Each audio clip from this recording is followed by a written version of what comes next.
This story, as many do, begins with love. A young couple who felt that they were invincible and that nothing could touch them and the love that they shared together. And then the unthinkable happens. The young woman is slain. She is murdered by an intruding sheriff from a different country. The young man is consumed with grief and goes on a rampage to get revenge for the murder of his beloved. He murders the sheriff who had slain her, and from that moment on, he is on a mission to get this invading country out of his land for his people and as in retribution for the acts that occurred against his loved one.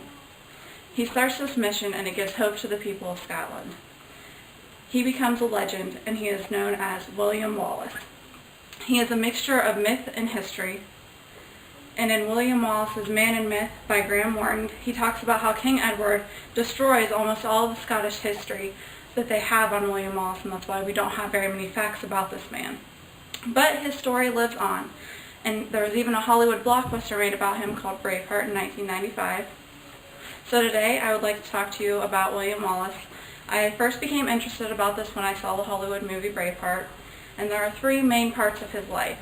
First, the Battle of Stirling Bridge, the Battle of Falkirk, and then his death and the effect that it left on the people of Scotland.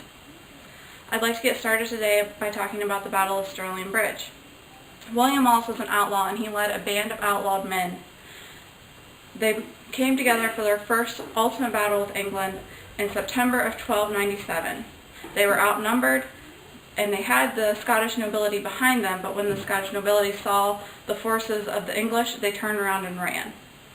But the English decided to try to do their attack on a narrow bridge, and when they tried to go across this narrow bridge, the Scottish were there waiting for them.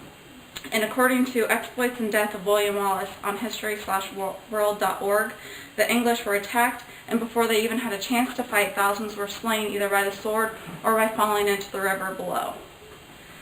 When William Wallace was approached by an Englishman begging for mercy, ScotlandWelcomesYou.com states that William Wallace says, "Tell your king that William Wallace will not be ruled. Lower your flags and march straight back to England, stopping at every home to beg forgiveness for 100 years of theft, rape, and murder." I would like to show you now a clip from the movie of Braveheart.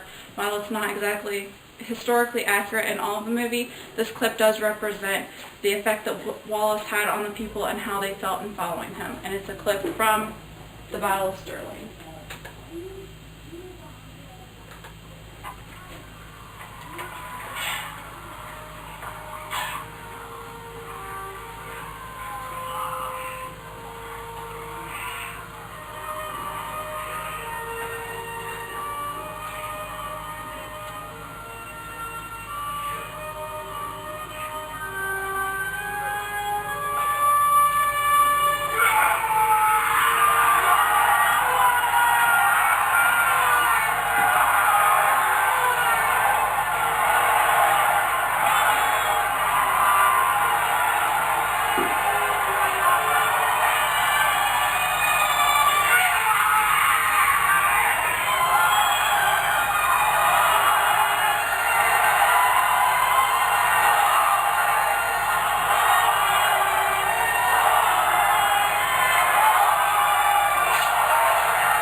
As I stated, this clip shows that the people were behind Wallace after his victory at Stirling Bridge.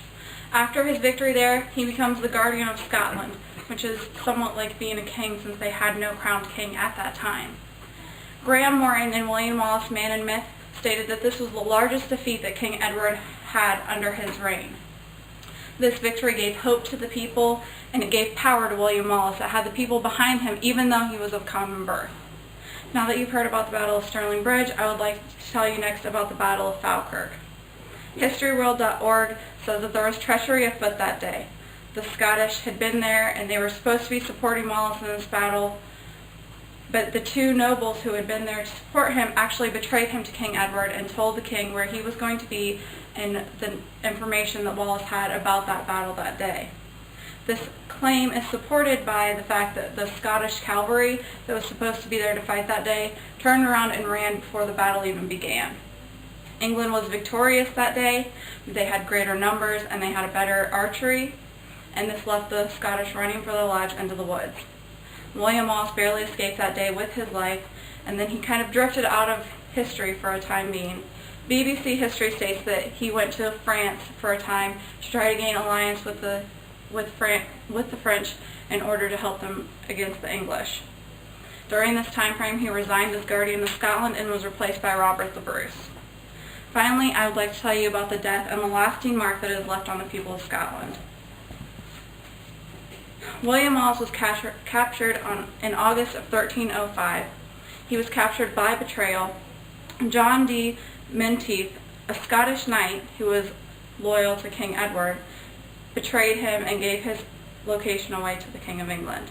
When Wallace was captured, he was taken directly to London, where he was found guilty of treason, which he denied, stating that he had never sworn alliance to an English king. BBC history states that he was hung, drawn, and quartered.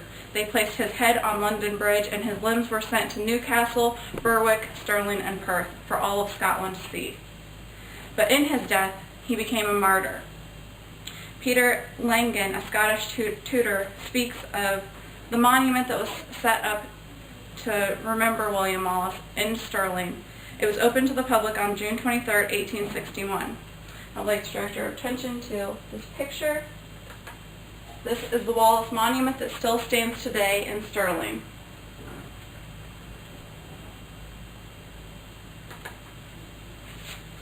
In conclusion, I would like to say that William Wallace is probably more of a legend than he is a historical figure, because there aren't very many facts and factual history to back up the accounts that have been passed down from generation to generation.